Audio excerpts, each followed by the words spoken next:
Tu nous ruineras. Imaginez un peu entendre ça, de votre propre père. On est en 1932. La France est en pleine crise économique, la Grande Dépression. Oui, c'est une période très dure. Surtout à Marseille, d'ailleurs. Et là, on a un jeune homme, Paul Ricard, 23 ans. Son père est négociant en vin. Plutôt prudent, on imagine. Ah oui, Joseph Ricard, le père, c'était la prudence incarnée. Le contexte économique l'effrayait, et à juste titre. Et Paul, lui, il défie son père. Il met tout en jeu, l'argent de la famille, peut-être même la réputation, sur une recette de pastis qu'il bricole en secret. Vraiment destiné au commerce du vin paternel, et le père lui lance cette phrase terrible. « Tu vas nous ruiner !» Ça pose l'ambiance, quoi. Ça résume bien le conflit, oui. D'un côté, la peur de Joseph face à la crise, la volonté de préserver l'acquis.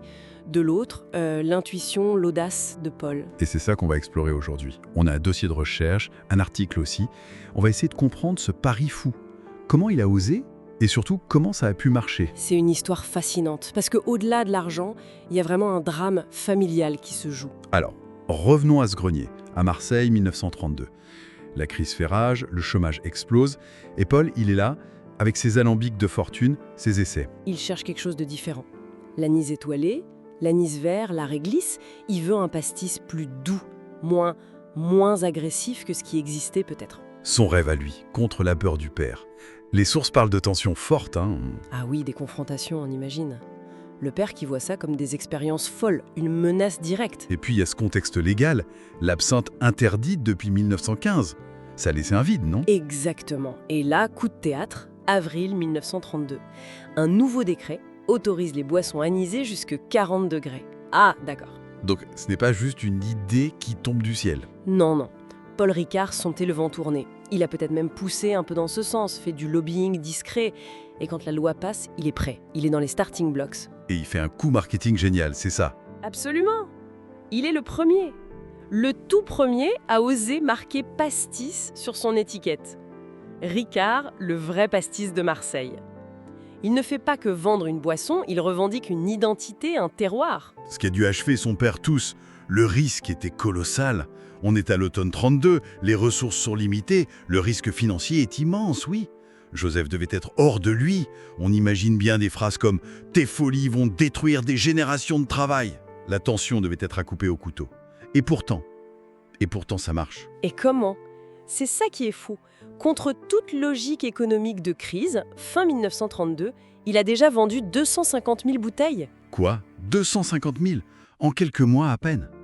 C'est incroyable. C'est une validation immédiate, spectaculaire, ça dépasse toutes les attentes. Mais comment ? Qu'est-ce qui explique ce succès si rapide ? Mais plusieurs choses. Déjà, la recette. Visiblement, elle plaît, elle est plus ronde. Ensuite, le timing légal parfait, on l'a dit. Oui. Le prix aussi, il le positionne de manière accessible. Et puis, il a une approche commerciale très maligne avec les bars, les cafetiers. Un modèle gagnant-gagnant, en quelque sorte. D'accord. Et la croissance continue alors ? Elle explose. On passe à 364 000 bouteilles en 1933 et juste avant la guerre, en 1939, on parle de 3,6 millions de litres. C'est phénoménal. Un véritable empire qui naît. Mais il y a un côté sombre.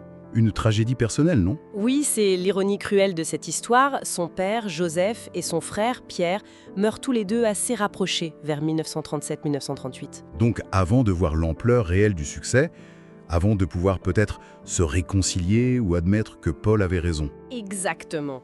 Ils ne verront jamais l'Empire Ricard dans toute sa dimension.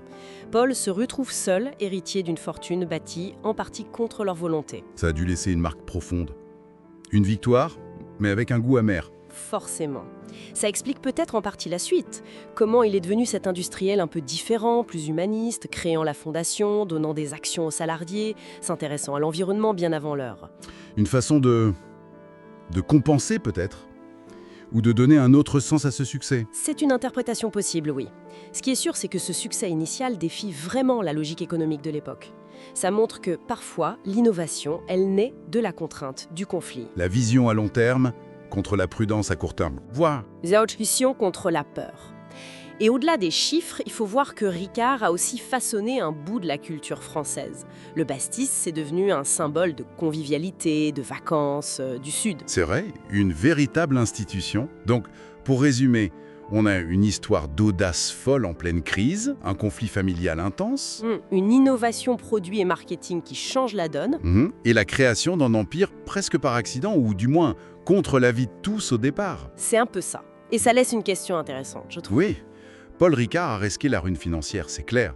Le risque était visible, palpable. Mais on peut se demander quelle aurait été la ruine invisible s'il n'avait pas osé. Ah, La ruine de ne rien faire. exactement. La ruine de la stagnation, de l'opportunité manquée, de rester juste un négociant prudent alors que le monde changeait. Quel est le vrai coût de la sécurité absolue finalement, quand elle nous empêche d'innover, de créer quelque chose de nouveau? C'est une excellente question pour conclure. Merci beaucoup. Merci à vous.